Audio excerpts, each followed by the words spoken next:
Thank you, Margaret, and ladies and gentlemen. Let me say, it really is and I don't say this every time I have to make a speech, it's kind of a pleasure being here with the Foreign Policy Association, particularly with Henry Kaufman. But let me say, before I get to that subject, let me just add a word about Jim Doty and his responsibilities. He talked about the importance of accounting and auditing, and it is a very neglected subject generally in terms of the discipline and performance of financial markets. And I think it's an area where we need considerable improvement, considerable discipline. He used the word skepticism as the watchword for auditors. And I'm afraid that that has not been practiced as uniformly as it should be. And he is going to do great things at the PCAOB because they have the responsibility for overseeing the auditing and accounting. So I'm delighted that he's been here and been honored this evening. But I'm here obviously primarily to honor Henry Kaufman.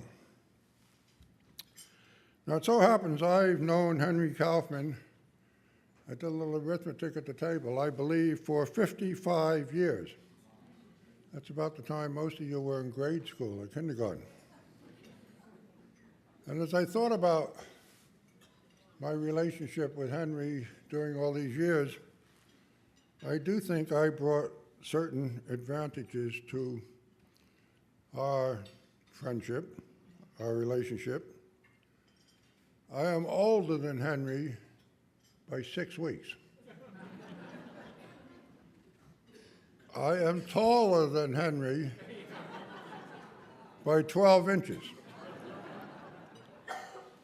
And in my memory, maybe his memory is different, when we first met at the Federal Reserve Bank in New York 55 years ago, in my opinion, I outranked him by a little bit. But if all that's true, I also know some other things. I know that Henry is smarter. I know that because he came to the Federal Reserve with more degrees than I had. He has a PhD in economics because before that became a mathematical degree. It was real economics at that stage. He's reflected his interest, his scholarship, by the fact that he's written at least 3 books. I once wrote half a book. That makes him kind of 6 times what I've generated. I know he is a generous man. He supports more educational institutions than I attended,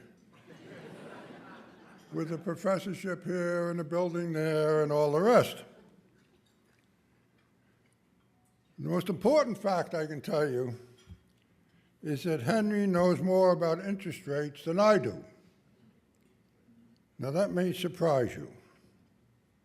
How do I know that? Well, I'll tell you, I have the evidence at hand. Here is a small book.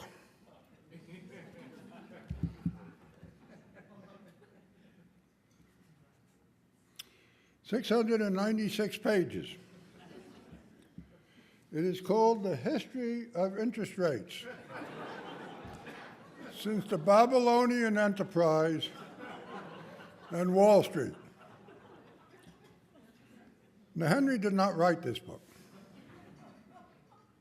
but Henry has read it.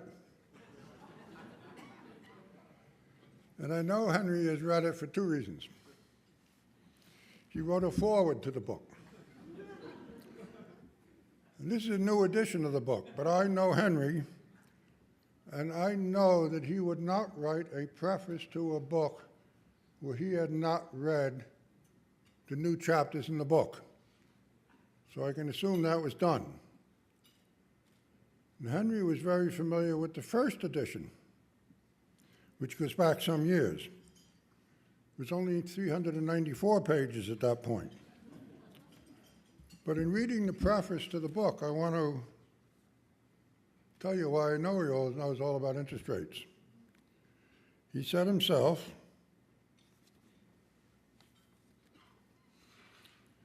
"My first examination of the history of interest rates was of the first edition. It was very detailed. He'd just taken a new job with Sidney Homer, who was the principal author of the book, at Solomon Brothers. He was instructed by Sidney to read the book. And he was instructed to do it, and I quote Henry, in a meticulous way. I read the entire book, then encompassing 594 pages and 81 statistical tables. I read every page out loud to my secretary, and it has made an imprint on my career."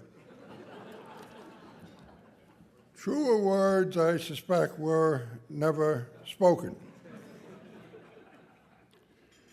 Now, you know, in many ways we have followed parallel careers for 55 years.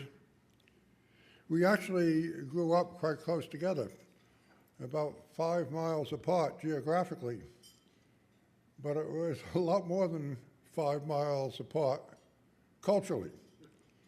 I grew up in a nice white suburban New Jersey town, was the epitome of middle class. My family was the epitome of middle class Americana at that point.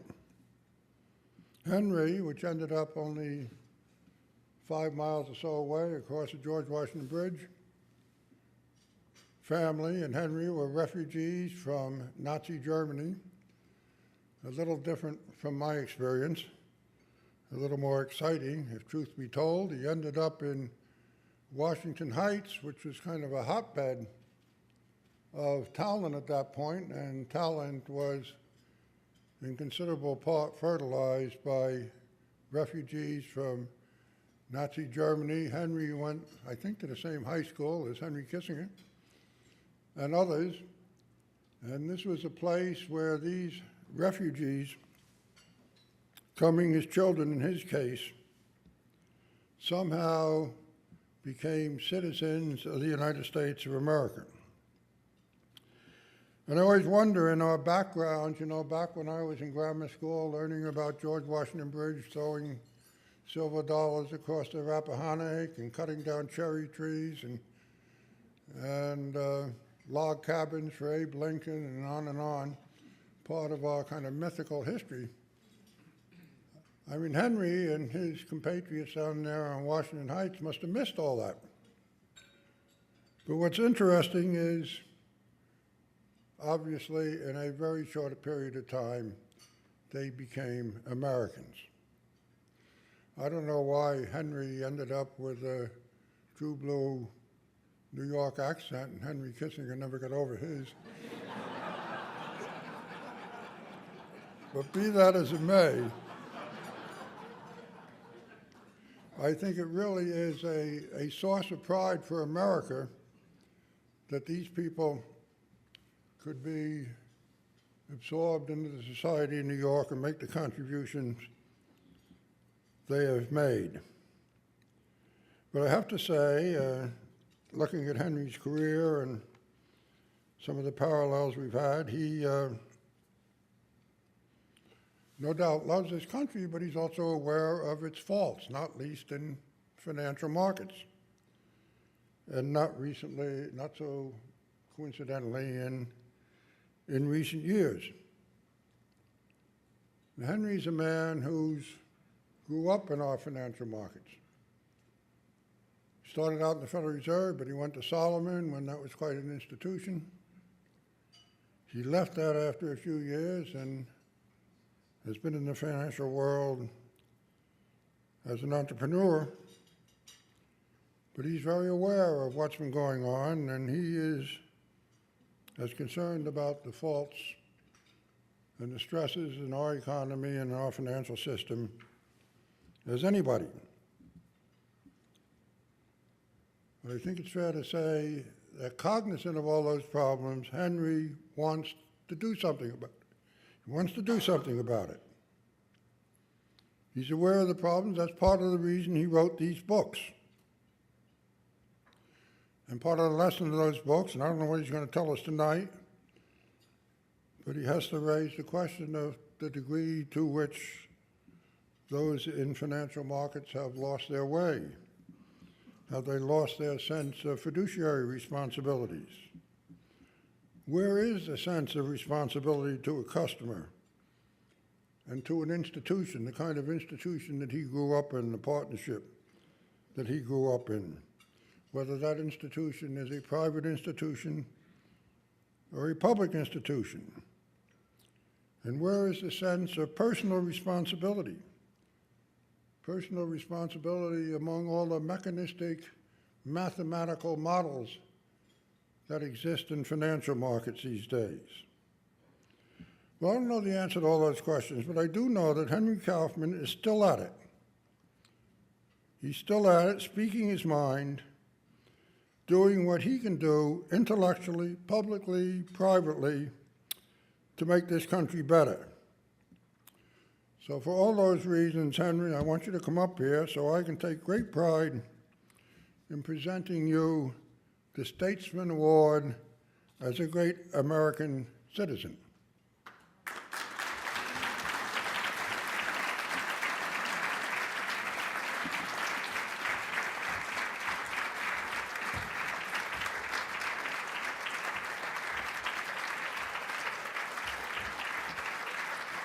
This is not an arrow through the heart. It's a small symbol of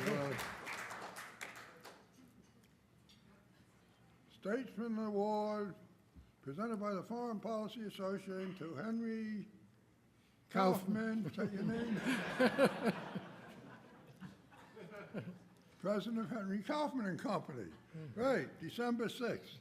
Thank you. Congratulations. Thank you, Paul. Take the book away. Thank you, Paul. What do you want us to do? You want to present it to him again? I only bargained for one presentation. You're supposed to hold it.